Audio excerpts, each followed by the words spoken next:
Assalamualaikum warahmatullahi wabarakatuh. Hari ini saya akan menyampaikan tajuk yaitu huraian yang sebelum ini saya buat, yaitu rukun yang kelima, yaitu beriman kepada hari akhirat. Oke, kita sambung kita hurai sedikit-sedikit, yaitu tanda-tanda kubroh. Kita akan hurai sekejap lagi, tapi kita ulang lagi, imbas kembali, yaitu tanda-tanda syukrah. Oke. Mengikut hadis Rasulullah SAW yang diriwayatkan oleh Muslim yang bermaksud, jika demikian, maka berilah tahu kepadaku tentang tanda-tanda kedatangan hari kiamat. Nabi SAW bersabda, tanda-tanda itu engkau akan dapati adanya hamba perempuan yang melahirkan anak yang menjadi tuannya, dan engkau akan melihat penduduk desa yang berkaki ayam, yang tidak berpakaian sempurna, yang miskin menderita, yang menjadi gembala kambing, bermegah-megah dan berlawan-lawan antara satu sama lain, membina bangunan-bangunan yang mewah dan tinggi. Itulah hadis Rasulullah SAW yang diriwayatkan oleh Muslim. Oke, kita ulang sekali lagi ya. Oke. Jika demikian, maka berilah tahu kepadaku tentang tanda-tanda kedatangan hari kiamat.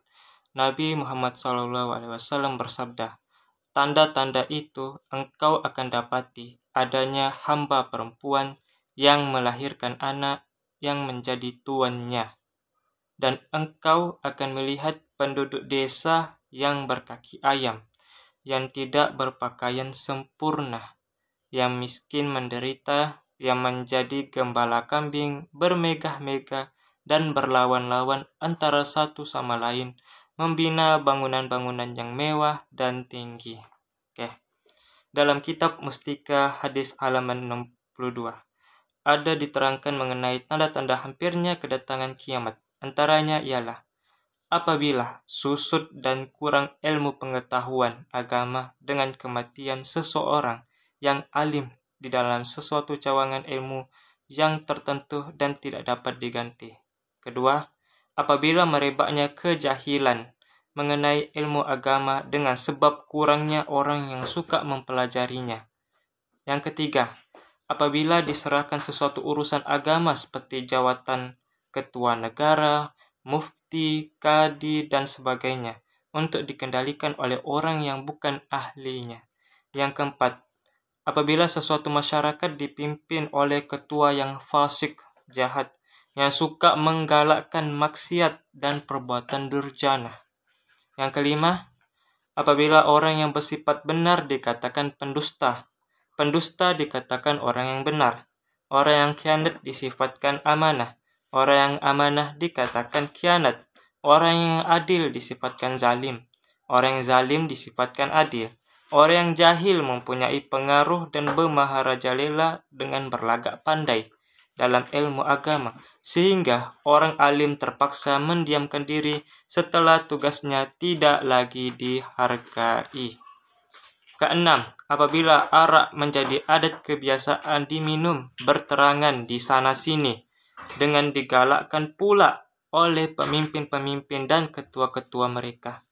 Yang ketujuh, apabila perbuatan lucah, zina, dan cabul dilakukan dengan berterangan di rata-rata tempat tanpa segan dan tidak mendapat sebaran teguran karena kelemahan iman, sehingga kalau ada yang menegur, maka orang yang menegur itu boleh dikatakan imannya sekuat Sayyidina Abu Bakar dan Sayyidina Umar pada zaman Nabi Muhammad SAW. Oke.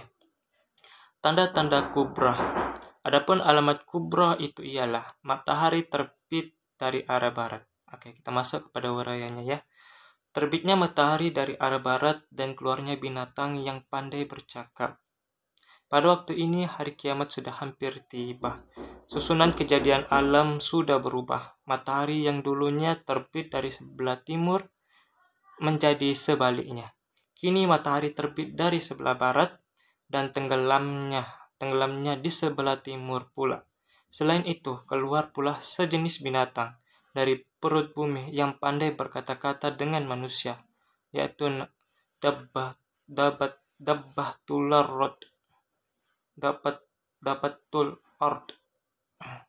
Dalam sebuah hadis Rasulullah pernah bersabda bermaksud, sesungguhnya tanda-tanda pertama yang keluar yang menunjukkan terlalu hampir waktu tibanya hari kiamat ialah terbitnya matahari dari arah barat dan keluarnya sejenis binatang di khalayak ramai di waktu siang hari. Kedua-dua kejadian itu berlaku dalam jangka waktu yang amat terdekat. Hadis riwayat Muslim. Dalam sabdanya lagi, La taqumus Bismillahirrahmanirrahim. Dalam sabdanya lagi, La taqumus sa'atu hatta tatluhus syamsu min maghribiha fa iza tala'at wara'ahan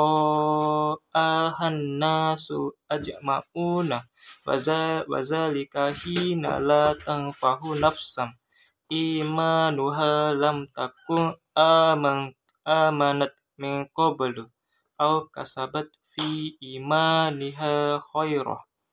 Tidaklah berlakunya hari kiamat sehingga terbitnya matahari dari sebelah barat. Maka apabila matahari telah terbit dari barat, maka berimanlah semua manusia yang sebelumnya adalah kafir. Keimanan seseorang pada waktu itu tidak lagi ada gunanya dan tidak diambil kira lagi. Begitu juga kerja-kerja kebajikan atau usaha-usaha kebaikan yang dilakukan dalam keimanan itu juga tiada gunanya. Bentuk rupa binatang tidak perlu dibincang dan dibahas secara detail dan mendalam. Yang wajib ialah kita percaya akan kemunculannya sebagaimana yang diceritakan di dalam hadis di atas. Oke. Yang kedua ialah munculnya Imam Al-Mahdi. Beliau adalah keturunan Rasulullah SAW, namanya Muhammad bin Abdullah atau Ahmad bin Abdullah. Akhlaknya dan budi pekertinya menyerupai akhlak Rasulullah. Demikian juga bentuk leher, dahinya, dan mancung hidungnya. Beliau memerintah dunia ini dengan adil dan saksama, menghapuskan segala kezaliman penganiayaan. Beliau mengembalikan syariat Islam, menegakkan sunnah Rasulullah. Agama Islam akan tegak semula di muka bumi ini. Kedudukan beliau amat berkuasa dan kuat, suasana kehidupan aman dan damai, adil dan bahagia. Harta kekayaan negara dibagikan sama rata di seluruh negara. Beliau bersama-sama Nabi Isa alaihissalam akhirnya berjaya membunuh Dajjal. Beliau berada di bumi memerintah selama 7 tahun. Oke. Kita masuk yang uraian ketiga, yaitu keluarnya Al-Masih Dajjal. Oke. Al-Masih Dajjal artinya ahli dusta dan penipu besar. Pengarang Mustika hadis halaman 322 menyebut mengenai Dajjal. Dajjal itu ialah orang yang menyembunyikan dan mengubah perkara-perkara yang benar dengan perkataan dustanya atau perbuatan sihirnya. Nabi Muhammad SAW kerap kali mengingatkan umatnya di dalam beberapa hadis supaya menjaga diri daripada bencana Dajjal dan pengaruhnya dan besar bahaya. Di antara hadis-hadis itu ialah hadis daripada An-Nawas bin Syam'an radhiyallahu anhu. Katanya Rasulullah SAW menyebut perihal Dajjal. Sebenarnya Dajjal itu ialah seorang muda yang rambutnya kerinting, matanya timbul, buta sebelah. Dia akan muncul di satu jalan di antara negeri Syam dengan negeri Irak. Serta dia melakukan kerosakan di serata tempat yang dia sampai kepadanya dengan menjadikan kampung orang yang menerima dakwaannya sebagai Tuhan. Mewah makmur dari tempat orang yang enggan menerima dakwaannya menjadi tempat yang terbiar dan tanah yang kering kontang, mengeluarkan khazanah buminya dan tumbuh-tumbuhan yang menghijau subur.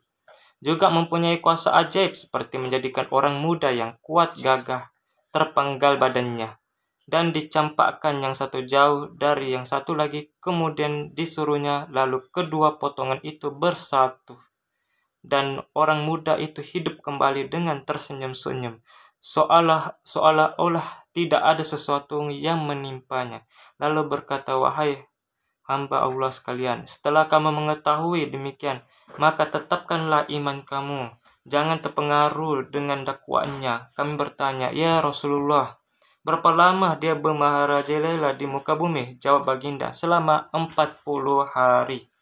Baginda menerangkan lagi, semasa Dajjal itu bermaharajalela, Allah telah menurunkan Nabi Isa alaihissalam berhampiran dengan menara putih yang letaknya di timur bandar Damsyik. Maka Nabi Isa alaihissalam pun mengejar Dajjal sehingga dapat menawannya di pintu Qaryah yang bernama Lud, lalu dibunuhnya. Oke, sampai sini saja kita punya huraian, bermula daripada tanda-tanda syugra hingga tanda-tanda kubra, yaitu keluarnya Masih Dajjal. Kita akan sambung yang seterusnya dari turunnya Nabi Isa sehinggalah penghuni dunia tak ada lagi yang beriman. Kita sambung besok lagi, kita sambung di kemudian hari. Oke, sadaqallahul azim. Kita baca surah surah Wal-As. Bismillahirrahmanirrahim. Wal-As innal insana lafil khusr innal ladzina amanu wa amilus solihati wa tawassaw bil haqq wa tawassaw bis sabr. Amin ya rabbal alamin. Terima kasih yang sudah menonton. Nonton dari mulai hingga habis. Ada apa-apa boleh komen di komentar di bawah. Sila like, share, dan subscribe. Terima kasih semuanya. Sila jumpa lagi.